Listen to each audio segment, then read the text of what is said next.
Guys, আমি চলে এসেছি নিউ একটা ব্লগ নিয়ে মিছির স্টোরিতে। মিছির বন্ধুর বার্থডে ছিল উৎসবে, কালকে বার্থডে সেলিব্রেশন ছিল 21শে সেপ্টেম্বর। তো আমরা বিকেলবেলা যে যার মতো রেডি হয়ে সবাই মিলে চলে গেলাম সোলে কিচেনে বার্থডে সেলিব্রেশন করার জন্য। মিছি তো সকাল থেকে খুব এক্সাইটেড।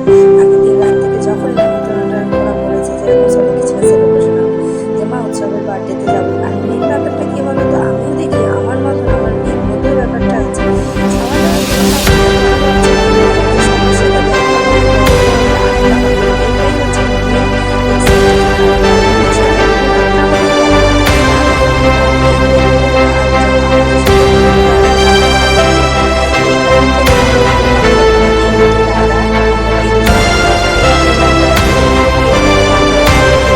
করতে তারপরে কেকটা কেটে দিয়েছিল। কেকটা আমাদের বন্ধুদেরকেও দিল, আমরাও খেলাম, নিজেও কেকটা কাটলাম, সমস্ত ফটো তুললাম। সবাই একসাথে কেক কাটছিলাম, তো যে যার মতো সবাই কেকটা কেটে খাচ্ছিলাম, খেতে খেতে তারপরে আর একদিকে সবাই মিলে ফটো তুললাম। তারপরে ফটোতে মজা নিচ্ছিলাম, একে অপরের ফটো তুলে এইভাবে যখন হচ্ছে সবাই মিলে খেতে খেতে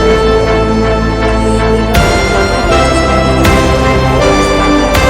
তারপরে ওদেরকে ছবি তুলতে দিলাম, সেই ছবি তুলে তারপরে আবার ওদেরকে যে বার্থডে বয়ের সাথে তোরা ছবি তুলে নে। এবার বার্থডে বয় যেহেতু, সেক্ষেত্রে ওকে মিডিলে দাঁড়া করি, ওর যেহেতু বার্থডে, দুপাশে দুজন প্রিন্সেস দাঁড়িয়ে আছে আর মাঝখানে আমাদের দাঁড়িয়ে আছে প্রিন্স প্রিন্স দাঁড়িয়ে আছে। আর এই দেখো আমরাও নিজের, আর ভালো কথা 11ই সেপ্টেম্বর দেবলীনার বার্থডেও গেছিলো।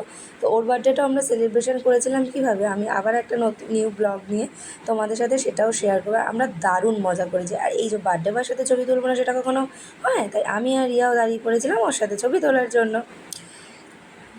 এই আর কি, আমরা খুব এক্সাইটেড, মানে খুবই ভালো হয়েছে, অনেক দিন বাদে দেখা হয়েছে, গল্প হয়েছে, আড্ডা হয়েছে। ওই জন্যই আমরা খেতে বসে খাবারের ছবিগুলো তুলতেও ভুলে গেছি যে কী কী খাওয়া দাওয়া হয়েছে, কী হচ্ছে। কিন্তু খাওয়া দাওয়ার থেকে মেন বড় কথাটা কী বলো তো, যে গল্প, আড্ডা, মজা, এইটা কিন্তু আমাদের কন্টিনিউ চলতেই থাকে। দেখা হলেই হাসির বন্যা বয়ে যায়। এইভাবেই কালকে সন্ধ্যাটা